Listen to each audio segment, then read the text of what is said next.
Jees. Menossa välitauko jalkapallo-EM ottelussa ja tässä istuskelee ja kattelee asiantuntijoiden pätemistä.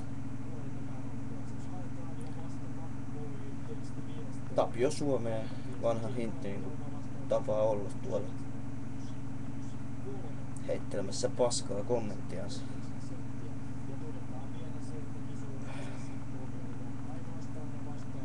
Jees.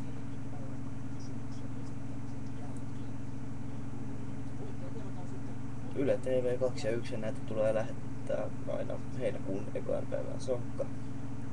Loppuottelupäivähän silloin on. Ehdottomasti Saksa tulee voittamaan kisat. Ei siinä mitään.